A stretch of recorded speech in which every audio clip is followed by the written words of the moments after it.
Shiv, and he has described himself as a man of three crafts. One is stand-up comedy, one is finance, and other is working with young people and working with older people. And he started many wonderful programs and initiatives, and he'll be sharing more about himself. Awesome, awesome. Thank you so much. Let's have a big hand for everybody who's in the room. Let's do that. I might need your help to pass the mic around. I'm Shiv, S-H-I-V as in Victor, Shiv. Just a single letter away from calling myself shit. That's what happens. Most of the time I'm on chat, it gets auto-corrected to shit. Hi shit, that's my name. So, before we start off, I want to give an acknowledgement to everybody who's behind the scenes here. Anybody and everybody who's in the kitchen, can you bring them out? If JD is out, can you ask JD to come out as well? Because I took a look at the menu today. Ooh. And I see the dessert is chef's choice. Ooh. What was it? What was dessert today? You know, when somebody says chef's choice, what it means, it just means JD was a little lazy and he didn't know what to cook. So just put it as chef's choice and whatever comes out is fine, right? That is what is chef's choice. So is everybody able to hear me all right? If you can hear me fine, can you just put up your hands? If you can hear me all right, I just want you to throw up your hands. Awesome. Like I said, I'm a stand-up comic by profession. I retired 3 years ago from a small company called Facebook. And big mistake, right? Because I don't make much money nowadays. But I'm happy because if I can bring a smile to people's face, that's awesome. But I'm also extremely scared, especially when I go to a place with a lot of seniors around. Whenever there are seniors, I'm very scared because they see through your jokes. And this is a true story. My two kids out there, Bill, can you just tell Bill I need his attention here? And my French girlfriend too. Let me get her out here, okay? If so, Ritu, if you can get them in. So, why am I afraid about going to a senior living facility? Because they can see through my jokes. This is a true story. I was in CVS just getting my shot, and there was a senior citizen behind me. I was scared. I told her, I'm going to Oakmont. I'm a stand-up comic. Give me some tips. Straight face, she looks at me and says, maybe try to be funny, huh? That's what people are. They're always giving me exactly what they feel, and that's what I love being here with you, and I hope I can bring a single smile to your face. Because 3 months back, I was in Saratoga Senior Living, thinking that I was the funniest person on earth, right? This is what happened. I wanted to talk about children going hungry to bed. I thought I'll be funny, make it a little more visual. So I said, do you hear my fingers click? And everybody goes, yes. Every time you hear this, a child is going to bed hungry. And somebody from the back says, then stop doing that. That's what you get from my friends out here. And before I go further, I want to tell something to this beautiful lady out here. I've been having my eye on you for the last half an hour. I would love to ask you out on a date, but my wife might object, so I'm sorry about that. And my 3 husbands might. And her 3 husbands might object too, is what she said. And my 3 husbands might object too. Ooh. See, that's what happens, right? An immediate comeback. That's what I love about all of you guys. There was a time when I was in a place and I was asking somebody, does anybody play golf here? Does anybody play or has played golf? You used to play golf. It's okay, you don't have to be afraid. Just put up your hands. You played golf, you played golf. I was there and said, hey, what's the best thing about golf? And this guy says, you know, every time I go to play golf, I go with 2 pants. I go with 2 trousers every time. I said, why would you go with 2 trousers? Just in case he gets a hole in one. Ooh, smart lady out there. Oh, and look at her saying, that's not a joke. Hey, well, it's not mine, it was hers, huh? Her joke, not mine. So, Another thing that I really like is how all of you have learned to embrace technology. It's not been easy. I don't want to talk about the pandemic. The pandemic has been a tough time. But how many of you have used this thing called Zoom? Video conferencing. My girlfriend out there, she's seen Zoom. You've used Zoom, right? Yes. Anybody else has used Zoom? Yeah, there you go, Zoom. There's number 3. She uses Zoom, WebEx, any of these video conferences, right? Love them. Love them. Because you just need to go half dressed. Nobody cares what you're wearing below the waist, right? You can only see the face. And then came, the pandemic is gone. We are all here, live in person. Now I have to get dressed fully. Incredibly difficult. Technology is something that's not easy for all of us. How many people here have smartphones? Don't be ashamed. Smartphones. There you go. Which one's that? Is that an iPhone? Apple. Oh yeah, Apple iPhone. Who doesn't have a smartphone? You don't have a smartphone. That is the real phone, because the smartphone is the one that makes us dumb. Have you seen what's happening nowadays at the dinner table? Family of 6 with smartphones. Everybody is looking into their phones. Isn't that right? The one big thing that we can gift each other, a look into somebody's eye, is lost.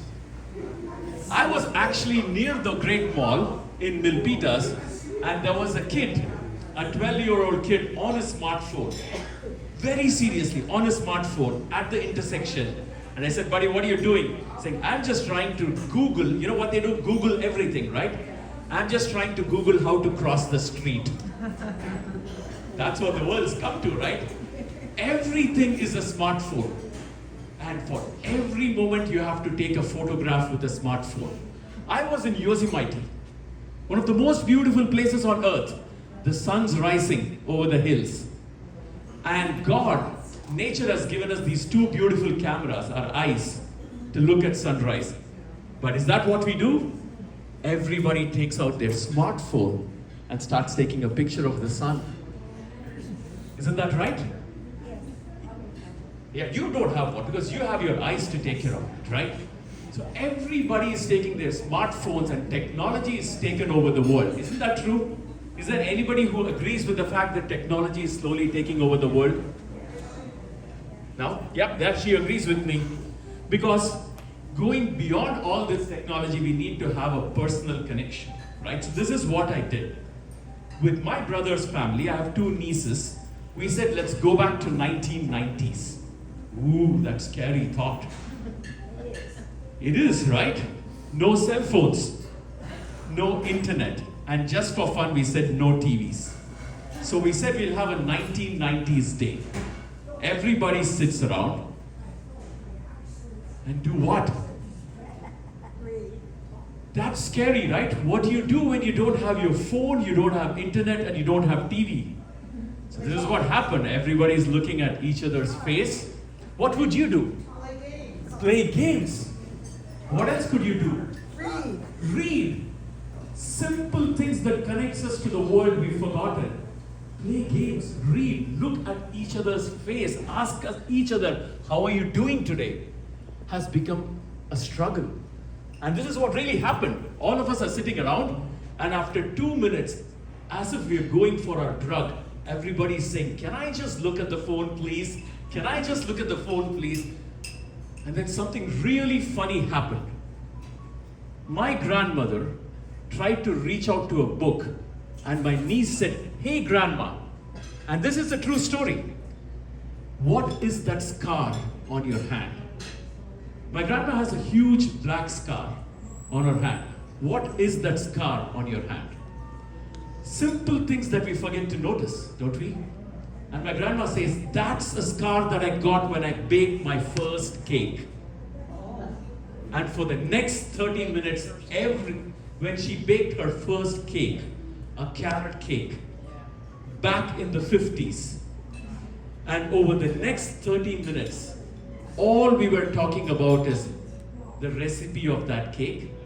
Could we bake that cake again today? Can we do it together as a family? Isn't that what magic is? There's no need for technology, just getting together, sharing simple experiences from life. We all got together, baked a cake, had fun, but couldn't stop there because we had to now put it on Facebook, right? There's no point doing stuff. Whatever you do, you have to put it on Facebook. So we actually put a video out on YouTube, and guess what? Grandma's a rock star now. Every 3 days she puts up a new recipe and she's got more fans than me. So it's good to use technology. It's good to use technology to connect, but fundamental aspects of connection should still be there. Does anybody use Facebook here? Facebook, WhatsApp, any of this social media, Twitter? Does anybody use that? Anybody who uses Facebook? You don't have to be ashamed of it. I used to work there before I retired, so that's fine. I would like to get off of it. That's good, I'm coming to that. Your name, I need to know her name. Kate.